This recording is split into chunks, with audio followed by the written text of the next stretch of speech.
포인트 알 바로 하겠습니다. 1시간 지났는데 포인트 알 금방 할 수 있기 때문에 실패에 대해서 오늘은 얘기할 건데요. 지금 궁금하신 게 아마 요걸 거라서 제가 아침에 가져온 자료 그대로 가져왔습니다. 이 친구가 이제 우리나라 나이로는 한 27 정도 됐을 텐데 미국에서는 24, 5으로 이제 알려져 있고 이름이 좀 어려워, 그죠? 레오폴드 아셈브레너.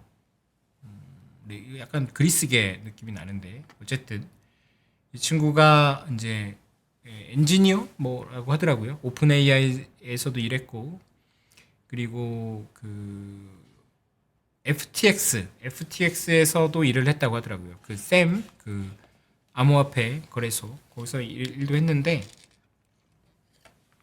뭐 문제가 돼서 해고됐는데 2024년에 무슨 AI의 미래 같은 거 이런 긴 에세이를 써서 사람들한테 돌렸더니 사람들이 굉장히 감명받아서 돈을 많이 몰아줬다고. 약간 피터 틸도 그랬거든요. 피터 틸도 무슨 글을 써서 돌렸어요. 거기서 이제 감명받은 실리콘밸리 부자들이 돈을 많이 줬는데 어쨌든 그런 과정을 2024년에 돈 받았으면 대충 뭐 AI에 이 친구는 이제 어떤 신념 같은 게 있는 거니까 AI가 잘 될 거라는. 그래서 AI에 투자했으면 굉장히 수익이 많이 났겠죠. 그래서 뭐 1000% 났다고 하고 잘했는데 문제는 꼭 5년 차에 발생합니다. 제가 보니까 잘 되면 5년 차에 문제가 발생해요. 그걸 넘겨야지 쭉 가는 건데 이 친구가 너무 잘 되다 보니까 이제 다음은 메모리 반도체다 이러면서 AI에 이미 돈을 넣어놨지만 메모리 반도체다. 마치 우리가 그 엔트로피 막 이런 거 막 만들어냈을 때 그 세일즈포스나 어도비 같은 거 막 폭락하는 그것도 아마 이 친구가 베팅한 것 같아요. 범용 AI가 되면 약간 그런 서비스들은 망할 거다. 당연한 이제 논리적 귀결이거든요. 그러다 보니까 그것들을 좀 쇼치고 어도비나 이런 걸 쇼치고 그럼 AI가 어떤 그 만들어질 때 가장 필요한 거 전력 또 이제 반도체 여기 이제 우리가 올해 상반기 했던 그 트레이딩 그 포지션을 이 친구가 잡았던 거죠. 어쩌면 우리가 이 친구가 포지션을 잡아서 그 수익이 나니까 우리가 따라한 걸 수도 있어요. 어쨌든 선후 관계는 뭔지 모르겠지만 왜냐하면 가격이 그렇게 되면 논리적으로 더 설득력을 얻게 되니까 우리가 한 달 반 전에 메모리 반도체가 당연히 비싸지고 메모리 반도체가 AI에 꼭 필요하고 그래서 이제 우리가 그럼 그 시클리컬 산업 아니야? 라고 하는 거에 대항하려고 장기 공급 계약까지 가져왔죠.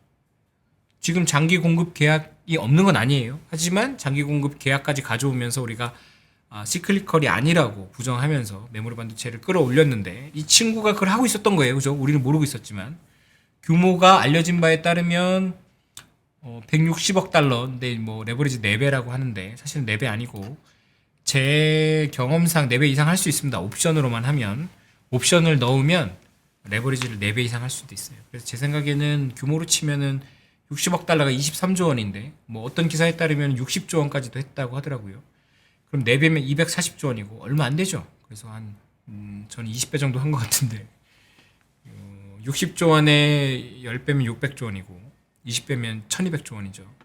그걸로 아마 굉장히 큰 베팅을 했던 것 같아요. 그러다 보니까 시장도 다 그렇게 했었고 그런데 7월, 6월 중순부터 이제 손실이 나기 시작한 거죠. 그죠? 왜냐면 전력 반도체가 5월부터 좀 전력이 약해지기 시작했고 반도체는 6월 중순부터 꺾이기 시작했고 왜 꺾였을까요? 그게 전 약간 고민인데 사실 그거를 세력이 얘를 잡아먹으려고 들어갔다 라고 볼 수도 있어요. 그런데 실제로 이게 작업인지 모르겠지만 어떤 분들은 이제 켄 그리핀이 이 포지션을 알고 작업했다.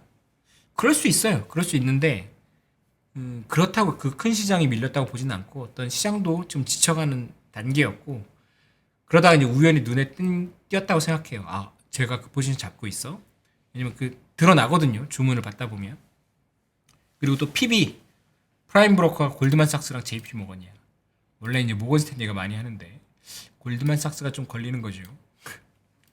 어쨌든 이 친구가 지금 그 시타델에 넘기고 포지션을 그냥 그대로 넘기고 아마 돈을 좀 받았을 텐데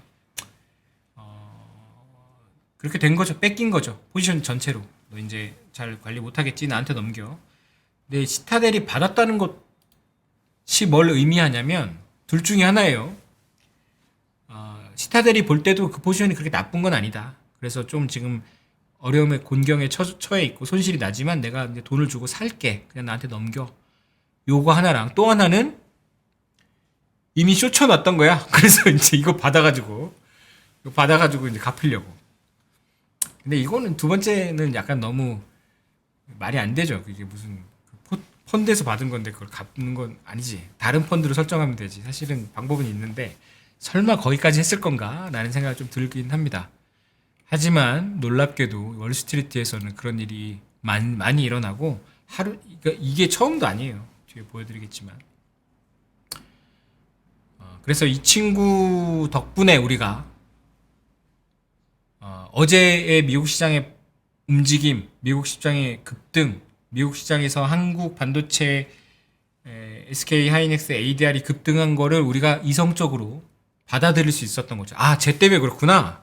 그래서 우리가 더 힘을 주고 더 확신에 차서 오늘 매매를 할 수 있었던 거예요. 만약에 이 뉴스가 안 나고 어제 그냥 미국에서 메모리 반도체가 갑자기 강하고 뭐 서비스 이쪽들이 좀 뭐 강하고 이렇게 하면 긴가민가 했을 겁니다. 그죠? 그리고 우리가 이렇게 그러니까 위협이라는 게 실체가 있을 때는 뭐 때문에 누구 때문에 그런지 보이면은 거기 대항할 수 있어요.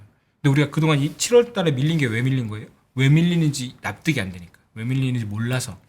그때는 이렇게 도망가야 되는 거예요. 왜 그 위협의 실체가 뭔지 모르는 거잖아요. 그때는 도망가야 돼요. 이 친구가 이제 한 몸 희생한 겁니다. 그리고 때마침 7월 30날에 미국에서 FT하고 월스트리트저널이 기사를 냈어. 왜 하필 그날 기사가 났을까요? 이 작업이 시타델에 넘긴 게 30날 넘겼을까요? 아니죠. 그 전에 넘겼을 겁니다.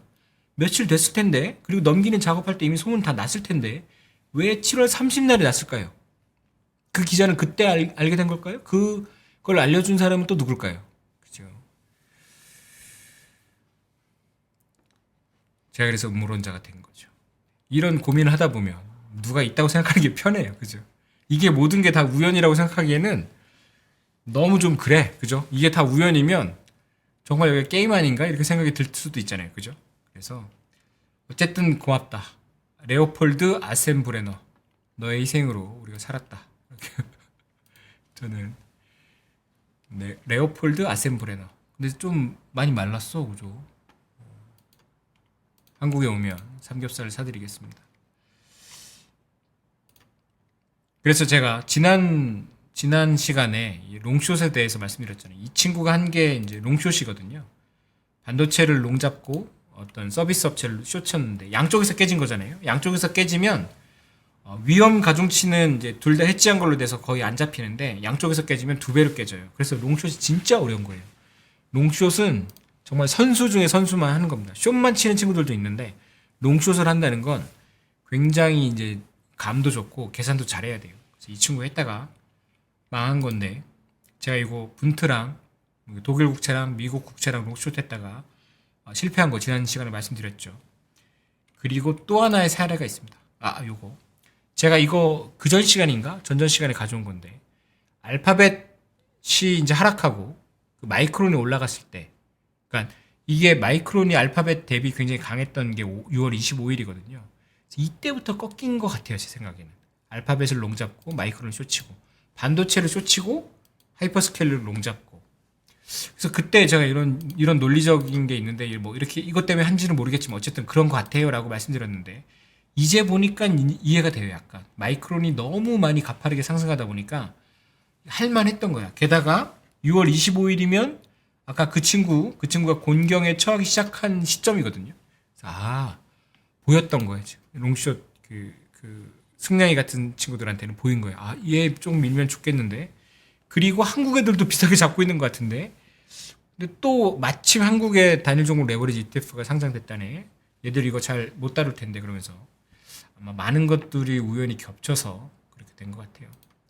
그럼 이제 우리가 기대할 건 이 포지션이 감기거나 이 포지션이 이제 언와인드 되거나 마이크론을 다시 사고 알파벳을 숏치거나, 그래서 알파벳이 어제 좀 하락했죠.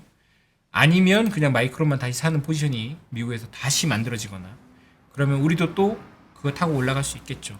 마이크론이 멀티플이 10배니까 우리도 10배 해줘야죠. 이러면서 삼성전자를 끌고 올라갈 수 있습니다. 하지만 두 번째는 좀 첫 번째보다 좀 힘들 거예요. 한번 다 생각을 한 거라서. 제가 이 얘기를 왜 가져왔냐? 이 얘기를 롱숏이 얼마나 어려운가? 롱숏이 꼬이면 굉장히 좋은 전략이지만 굉장히 좋은 전략임에도 불구하고 롱숏이 꼬이거나 남들이 내 롱숏을 알게 되면 어떻게 되는지 설명해 드리려고 간단합니다. 이거 제가 영화 보면서 말씀드렸죠. 빅숏에서 그 CDO라고 부르는 게 뭐냐면 Collateralized Debt Obligation인데 대출 채권을 이제 주택담보 대출 채권을 각 은행에서 모아요. 그러니까 어떤 은행에서 주택담보 대출을 받은 사람들이 굉장히 많을 거 아니에요. 그 대출 채권을 이렇게 모아요. 모은 다음에 신용 등급에 따라서 잘 갚을 수 있는 사람, 없는 사람 나누면 좀 잘 안 갚을 것 같은 사람들은 BBB 여기 아래쪽에, 그리고 제일 잘 갚을 것 같은 대출 채권은 AAA, 이렇게 신용 등급을 이제 섞는 거예요. 약간 그 매운 거 안 매운 거 섞어가지고 중간 맞추는 것처럼 섞은 다음에 이걸 트렌치를 나눕니다. 이렇게 AA 정도 끊고 A에서 끊고, 그래서 당신은 리스크가 싫으시면 이 트리플 A 돈 잘 갚을 것 같은 사람들 목을 가져가세요. 하지만 금리는 한 3%밖에 못 줘요. 근데 당신은 리스크를 테이크할 어떤 의향이 많아. 그럼 여기 잘 못 갚을 수도 있지만 어쨌든 금리는 8% 줄게요. 그럼 이렇게 나누는 거거든요. 그 나누는 게 세 개라고 해봐요. 가장 높은 등급, 중간 등급, 가장 안 좋은 등급. 금리가 안 좋은 등급이 제일 높겠죠. 왜냐면 위험하니까.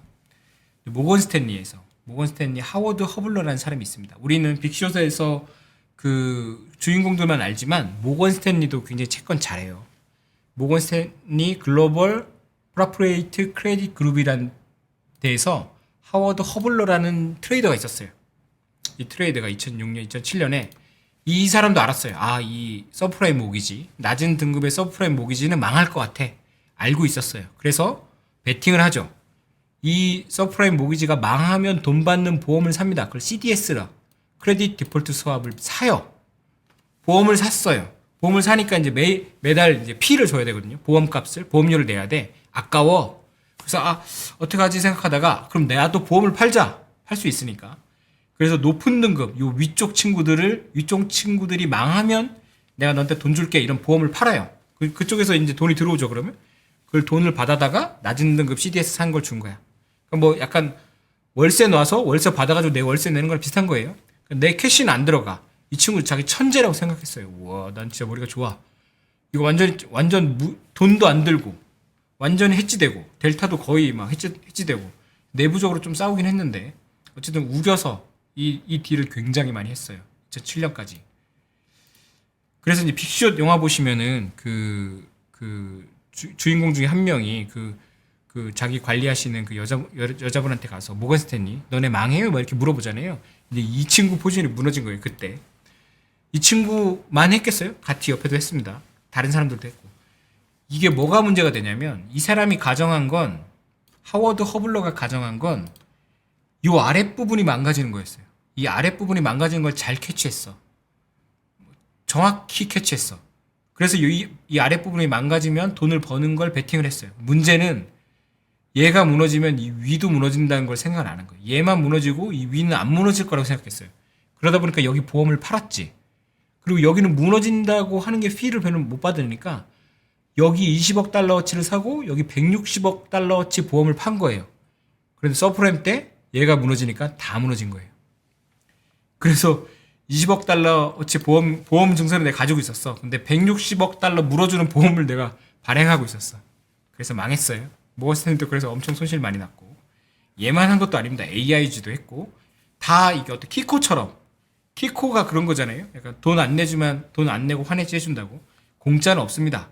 그러다 보니까 다 터지면 이런 전략 롱숏이 무의미해져. 다 터져버리면 전략이나 롱숏이나 내가 굉장히 똑똑한 사람이 만든 어떤 뭐 구조와 이런 거 다 무의미해져요. 그냥 다 망하는 거야. 그게 서브프라임 때 경험한 거죠. 사실 이번도 마찬가지잖아요. 우리나라 주식시장 굉장히 안 좋을 때 뭐 우리가 뭐 그 가치주 분리하고 뭐 배당주 분리 아무 소용 없잖아요. 다 같이 무너지는 겁니다. 그래서 뭐 나는 가치 투자하니까 저런 거 막 급등하는 거 안 사. 여기 이렇게 모아놨어. 같이 무너지는 거예요.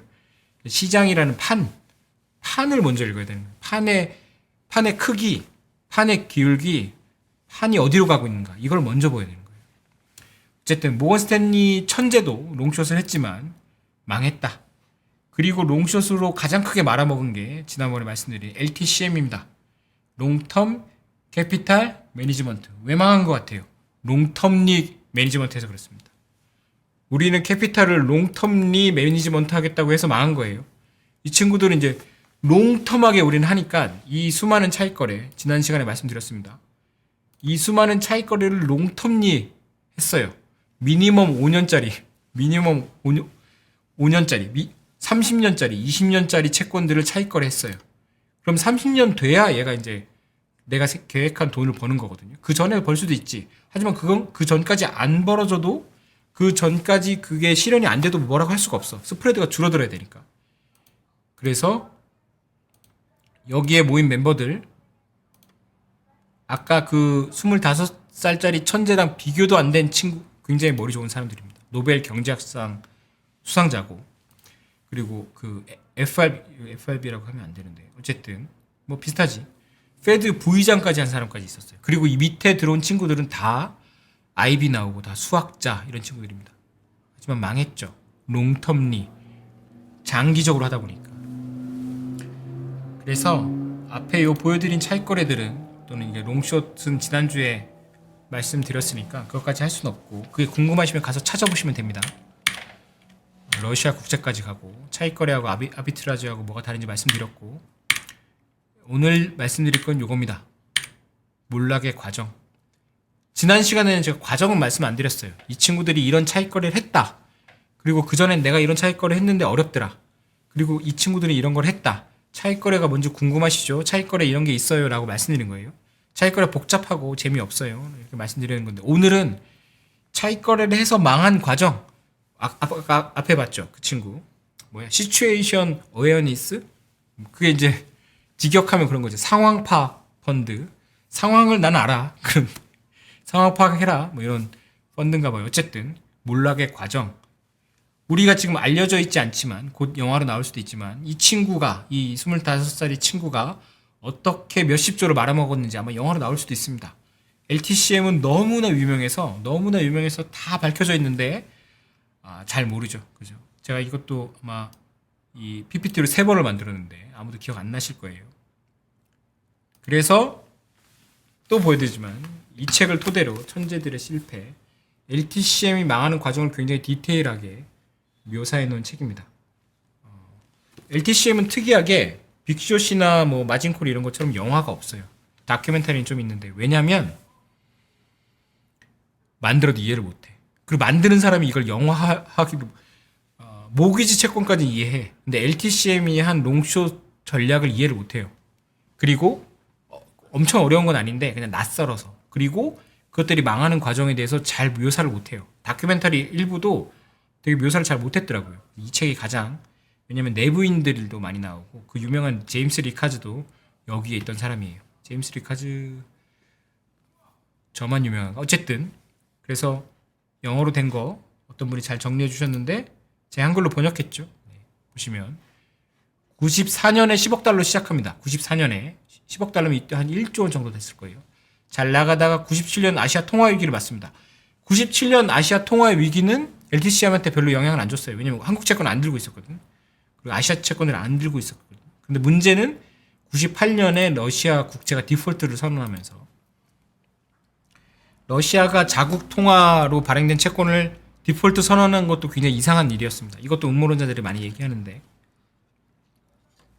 러시아 자산을 털어먹으려고 약간 꼼수 쓴 거다 이런 얘기도 있습니다. 이 과정은 제가 또 다른 시간에 말씀드리고, 어쨌든 98년부터 무너지기 시작합니다. 98년 5월에 포트폴리오 가치의 6%가 사라져요.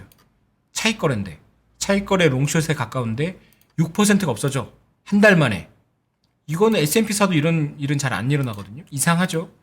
6월에는 10% 손실이 납니다. 그리고 7월에는 18%, 그리고 9월쯤 되면 82%가 없어집니다.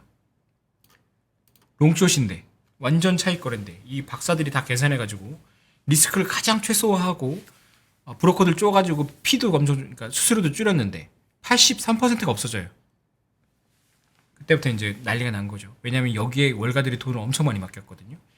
그러면서 98년인데 98년 9월 23일에 이제 어려워진 98년 9월 보면 거의 자산 가치가 떨어지잖아요. 그래서 마진콜이 맨날아. 그래서 돈이 필요해서 워렌 버핏한테 전화를 합니다. 워렌 버핏이 캐시가 많은 할아버지니까 명동에 계신 분 같은 거예요. 우리나라 미국에서는. 그리고 이제 월스트리트도 안 살고 그 워렌 버핏 아저씨한테 이제 팩스를 보내요. 자, 인수 제한. 그러니까 2억 5천만 달러면 우리가 좀 팔 수 있을 것 같아요. 그러니까 사실래요? 그러니까 워렌 버핏 아저씨가 그때 아니다. MS 회장이랑 낚시하고 있었다나. 어쨌든 워렌 버핏이 그럼 이 정도면 산다. 그리고 이제 37억 달러?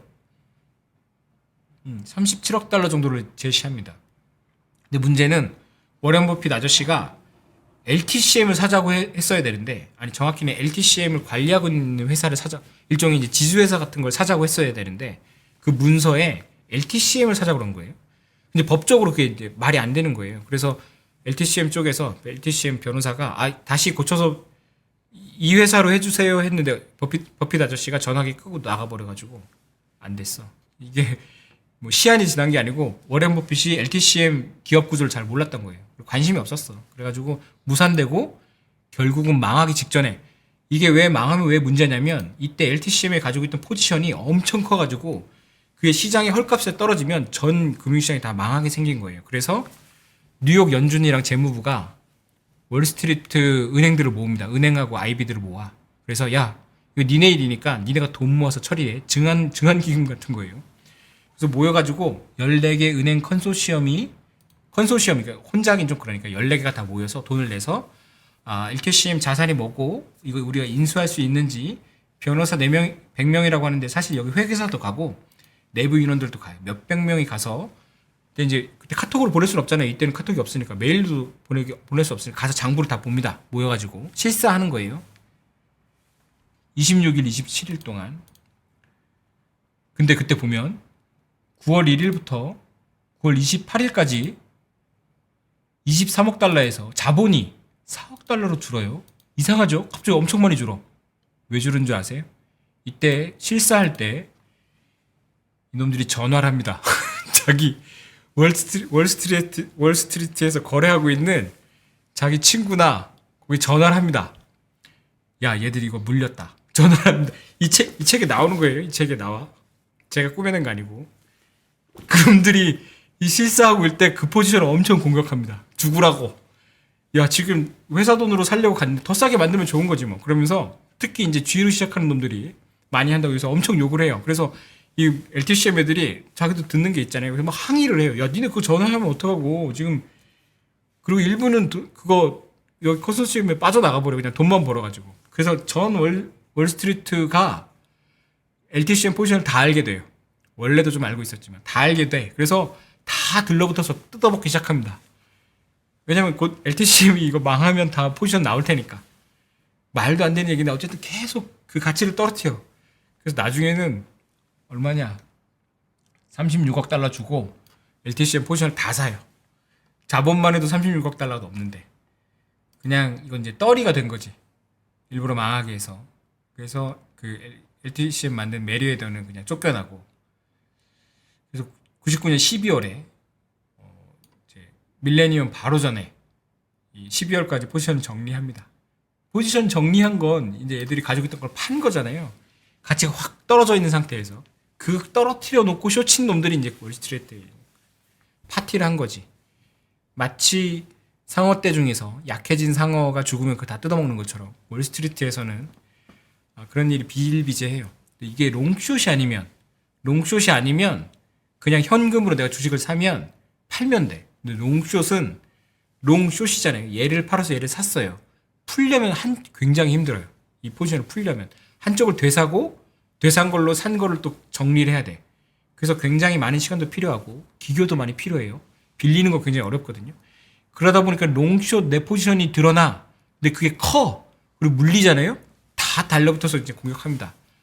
한국도 가끔 그래요. 한국도 이제 맞잡는다고 하는데 포지션을 맞잡을 때가 있어요. 뭐 채권 시장에 있는 분은 알겠지만 주식시장은 거의 없죠. 주식시장 다 사거나 일부 이제 미리 차익 실현하거나 뭐 이런 사람만 있지만 채권 시장은 반대로 잡을 수 있어요. 커브를 통해서 특히 어떤 사람은 스팁 잡고 어떤 사람은 플랫 잡고 그래요. 파생상품 더해요. 그 풋콜 레이시오 이런 얘기 들어보셨죠? 풋하고 롱하고 또는 선물로 해가지고 풋하고 콜로 이렇게 막 잡아. 근데 한 놈이 잡히잖아요. 한 놈이 약해 보여. 그리고 그 놈이 좀 먹음직스러운 이제 놈이야. 다 달라붙어서 먹습니다.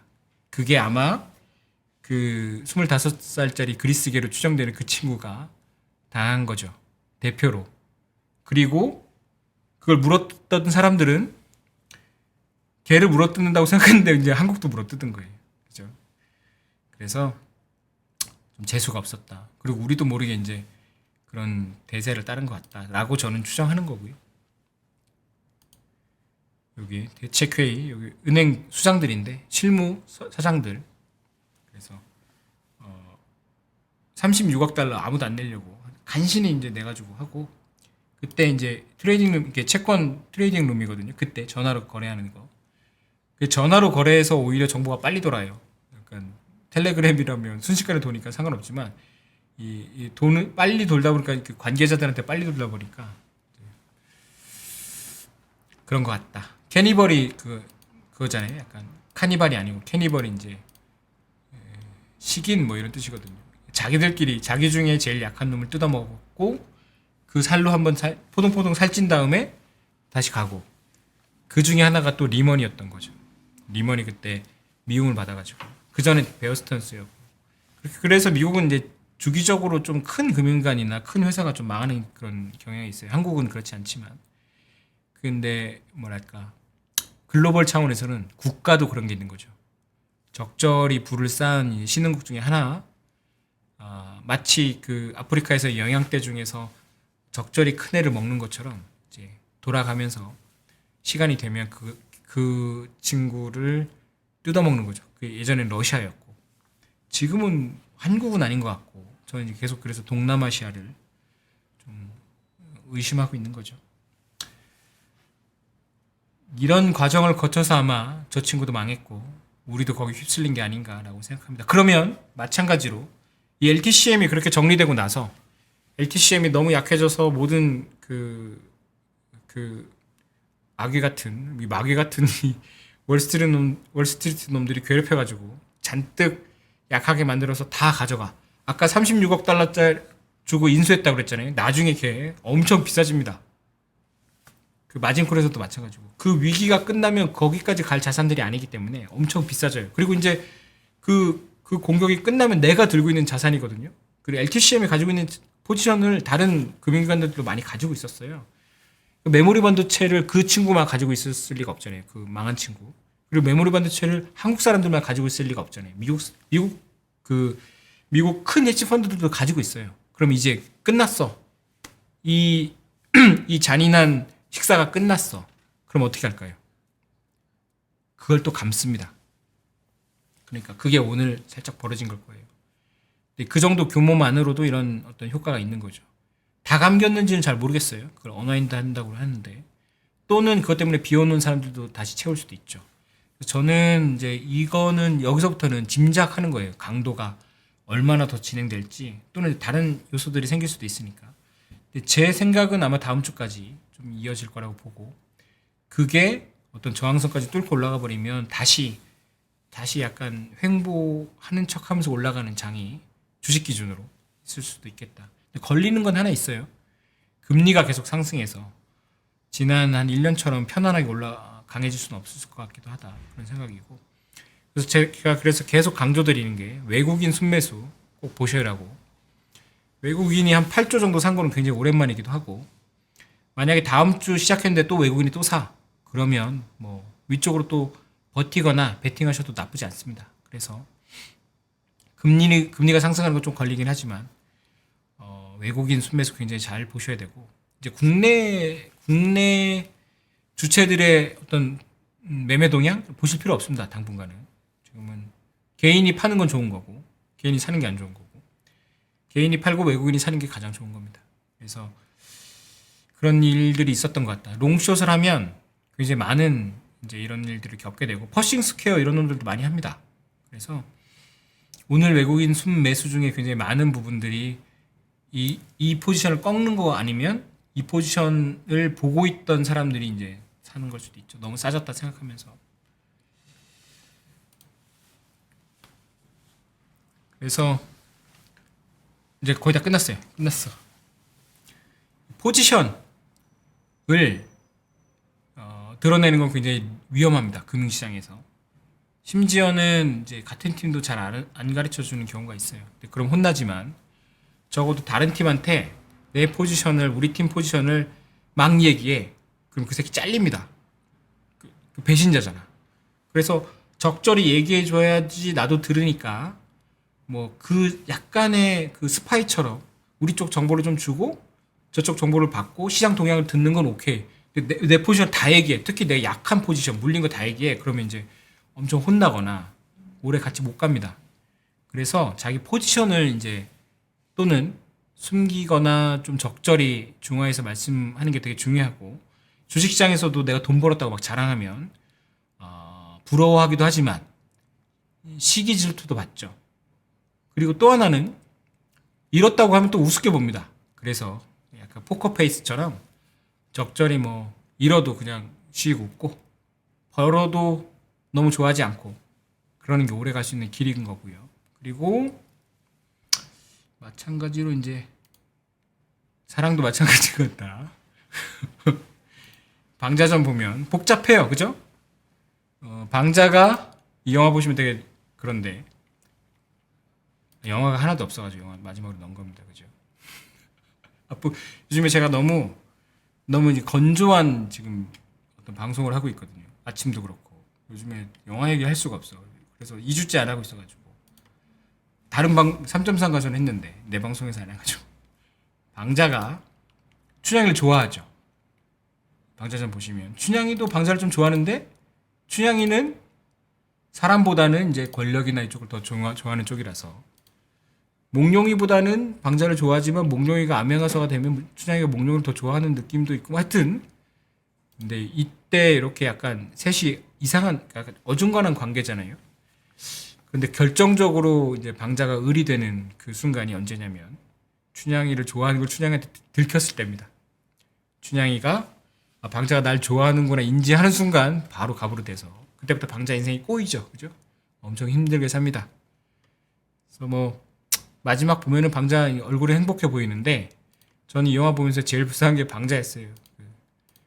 죽도록 고생만 하고 몽룡이는 그래도 뭐 암행에서는 되는 거잖아. 그죠? 춘향이는 뭐 끝은 별로 안 좋지만 어쨌든 방자가 좀 너무 여기서 보면 제일 순수하잖아요. 그죠? 시장에서 요 이제 시장에 막 들어오신 분들 또 마찬가지인데 조금 닦아 보이면 안 돼요. 사실은 닦아 보이면 안 되고 포지션도 그렇고 그리고 내가 돈 번 거 친구들한테 자랑하거나 집에 다 얘기하면 안 됩니다. 그러면 그거 돈 벌었다고 하면 자꾸 뭐 차 산다고 그러고 우리 집 얘기는 아닙니다. 우리 집 얘기는 아니고 우리 반대니까. 그래서 사실 우리가 여기까지 온 것도 저는 그렇게 생각해요. 나 얼마 벌었다를 너무 많이 얘기했어.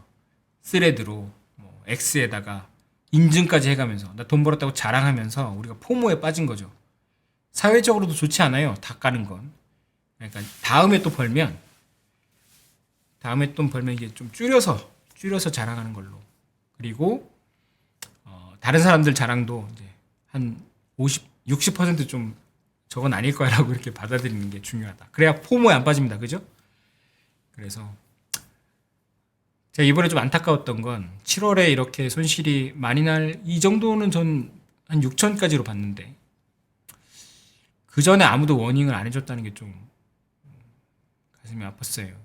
해줄 만도 했는데 근데 생각해보시면 두 달 전에 7천 간다 이랬으면 거의 됐을 겁니다. 그때는 만 보고 달려가고 있기 때문에 그래서 이거 저희 보시는 분만이라도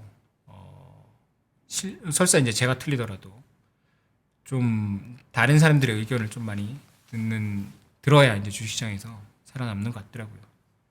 저도 잘 안 듣긴 하는데 저는 일부러 안 듣는 척 하는 거예요. 사실은 굉장히 많이 들어요. 그 농 말씀하신 분들 그 방송이랑 보고서 다 듣고. 그렇지만 이제 지금 이거 보고 계시는 분들은 제 말 말고도 다른 분들의 말이 훨씬 더 도움이 될 때가 있을 겁니다. 그때 그분들 말 듣고 하시면 되고, 제가 생각날 때가 있을 거예요. 그럼 다시 오셔가지고 그리고 그전 다시 좋은 장 되면 그냥 저랑 잡담한다 이렇게 생각하고 공부하고 뭐 그러면 되잖아요. 그죠? 롱숏이 뭔지, 뭐 헤지펀드가 뭔지, 그때는 시장 얘기 말고 그런 얘기를 많이 할 예정입니다. 뭐 투자 환율이 뭔지, 뭐 아프리카는 어떤 식으로 이제 거래를 하는지. 그래서 뭐 이번 주 굉장히 고생하셨죠. 이번 달 진짜 고생하셨죠. 그래도 어제나 그제에 비해서는 그 채팅창이 좀 밝아 보이네요. 뭐 속도나 이런 거 보면 웃으시는 분들 많고 그래서 좋습니다. 저는 그래서 주식이 상승한 건 좀 마음에 안 드는데 어쨌든 행복하신 분들이 많다니까 고생하셨고요. 이번 주는 오늘 금요일이니까 주말에 좀 편히 쉬시고 월요일에 8월에 다시 따뜻한 8월에 마지막 여름이잖아요. 마지막 여름을 화려하게 보내도록 하고 쉬고 주말에 쉬고 다음 주에 뵙겠습니다. 고생하셨습니다. 감사합니다.